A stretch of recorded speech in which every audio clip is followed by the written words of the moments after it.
Slick back.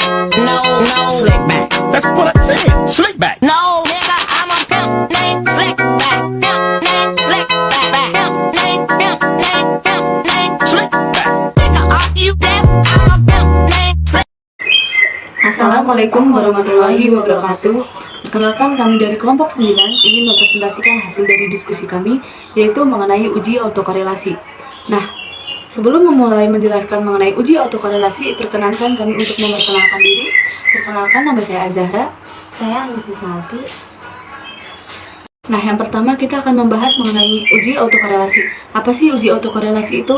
Nah, uji autokorelasi merupakan analisis statistik yang dilakukan untuk mengetahui adakah korelasi variabel yang ada di dalam model prediksi dengan perubahan waktu.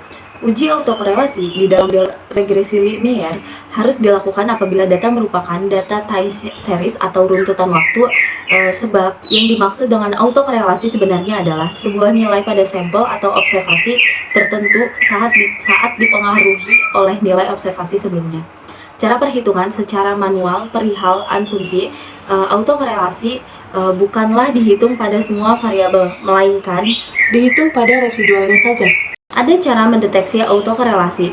Masalah asumsi autokorelasi dapat dideteksi dengan menggunakan jenis-jenis analisis, yaitu Pertama, kita bisa menggunakan uji Darwin-Watson, dan kita bisa menggunakan uji Blaise-Godfrey. Kemudian kita juga bisa menggunakan the Engels-Arch test. uji Darwin-Watson adalah uji autokorelasi yang menilai adanya autokorelasi pada residual.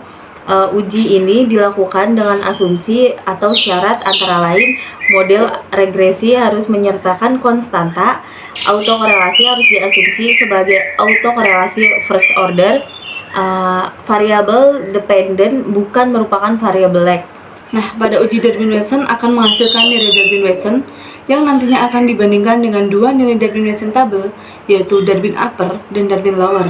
Uji Darwin-Watson akan menghasilkan nilai Darwin-Watson nanti akan dibandingkan dengan dua nilai variabelnya, yaitu Darwin upper dan juga Darwin lower. Dikatakan tidak terdapat autokorelasi jika nilai DW lebih besar dari DU dan 4 min DW lebih besar dari DU. Atau bisa dinotasikan juga 4 min DW lebih besar dari DU lebih kecil dari DW. Bisa dilihat ketentuan-ketentuannya pada gambar di atas ini. Kita sebelum memulai langkah uji Darwin-Watson di SPSS, data yang diuji ini adalah data return on asset atau yang biasa disebut ROA sebagai variabel X1, return of equality ROE sebagai variabel X2, dan price earning ratio atau PER sebagai variabel X3, dan harga saham sebagai variabel Y.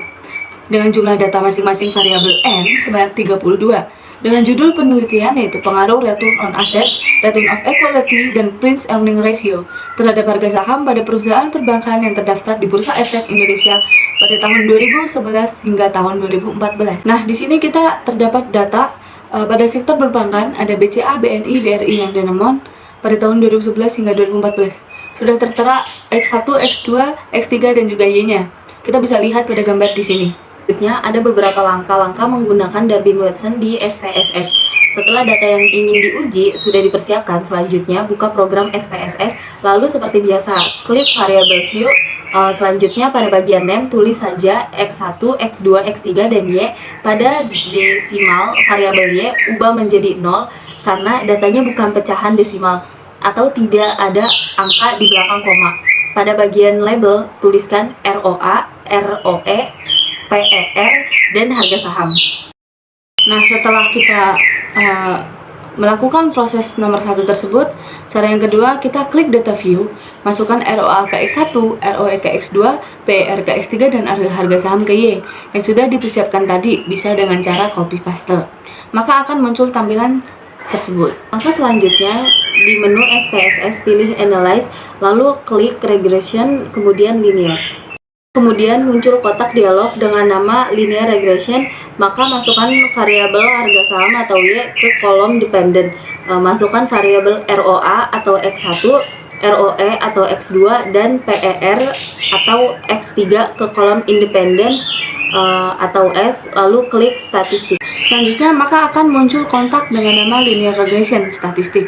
Pada bagian ini kita cukup memberi tanda centang saja pada Darwin-Watson, abaikan centang yang lain karena kita menggunakan uji Darwin-Watson. Kemudian klik continue. Selanjutnya, langkah terakhir adalah klik OK, maka akan muncul output SPSS. Dalam hal ini, kita hanya perlu memperhatikan tabel output dengan judul model summary. Nah, berdasarkan tabel output model summary di atas, diketahui bahwa nilai Darwin-Watson adalah sebesar 1,671. Selanjutnya, nilai tadi akan kita bandingkan dengan nilai tabel Darwin-Watson pada signifikan 5% dengan rumus K banding N. Adapun jumlah variabel independen adalah 3 atau K.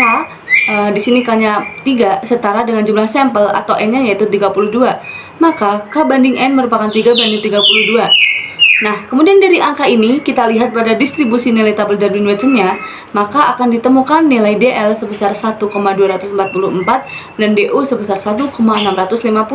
Nah, bisa kita lihat pada distribusi nilai tabel Darwin-Watson pada level of significance OC 0,05. Nah, kesimpulannya nilai Darwin-Watson sebesar 1,671 ini lebih besar dari batas atasnya, di mana batas atasnya yaitu 1,650 dan kurang dari 4 DO yaitu 1,650 dan hasilnya merupakan 2,350. Maka sebagaimana dasar pengambilan keputusan dalam uji Darwin-Watson di atas, dapat disimpulkan bahwa tidak terdapat masalah atau gejala atau korelasi. Dengan demikian, maka analisis regresi linier berganda untuk uji hipotesis penelitian di atas dapat dilakukan atau dilanjutkan.